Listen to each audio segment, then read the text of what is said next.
পারুক পারবে। দাঁড়া আগে কামড়াগুলো আগে আমি দেখাই। আমি পারবো। কত সুন্দর কামড়া হয়েছে গো।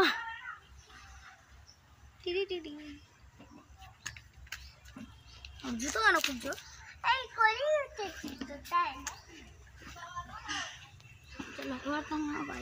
হ্যাঁ এটা পারবি দেখো।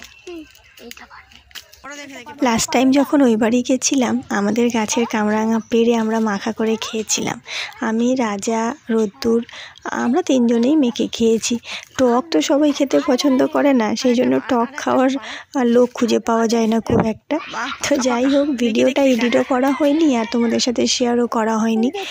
করব ভেবে ভুলেই গেছিলাম। রিসেন্টলি আমরা দীঘা ঘুরতে গেছিলাম, তোমরা তো জানো। তো প্রচুর ভিডিও ফটো হয়ে গেছে, কিছু জিনিস ডিলিট করতে হচ্ছে।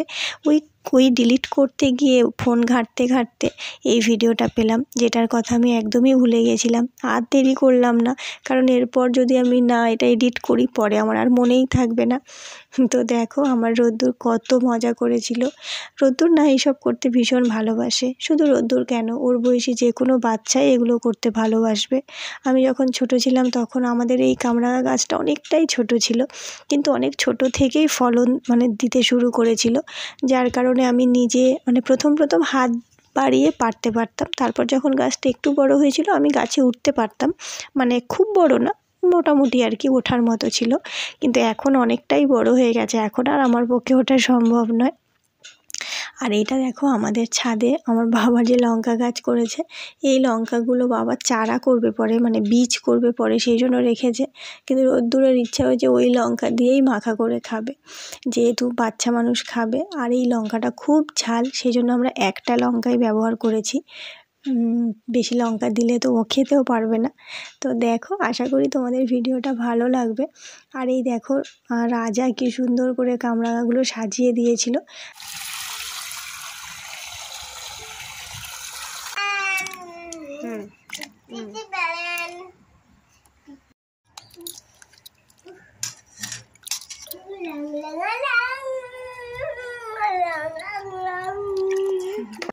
ভিডিওটা যখন আমি এডিট করছিলাম তখনই খেয়াল করলাম যে কামরাঙার সাইডগুলো কাটা হয়নি, ওগুলো কেটে দিতে হয়।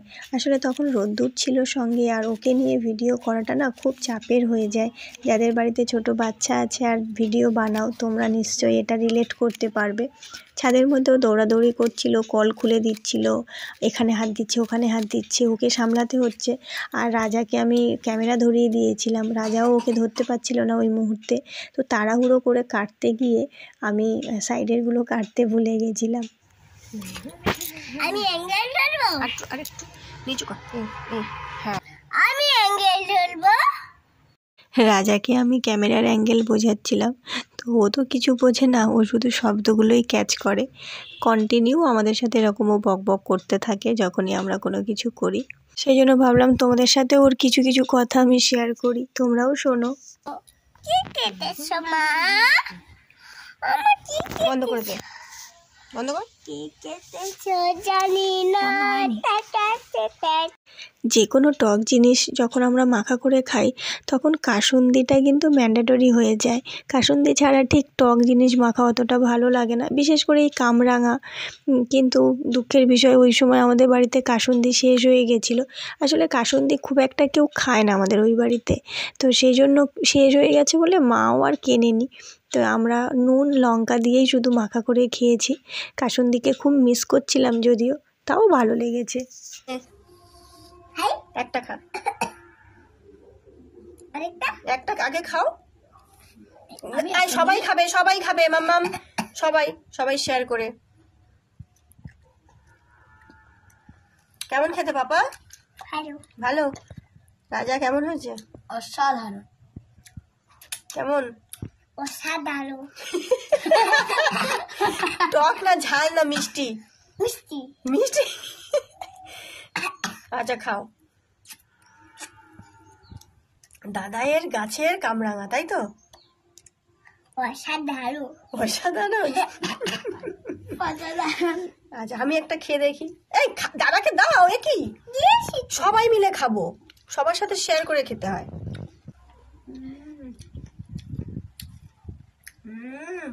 দারুন। একটা লঙ্কা খাচ্ছি,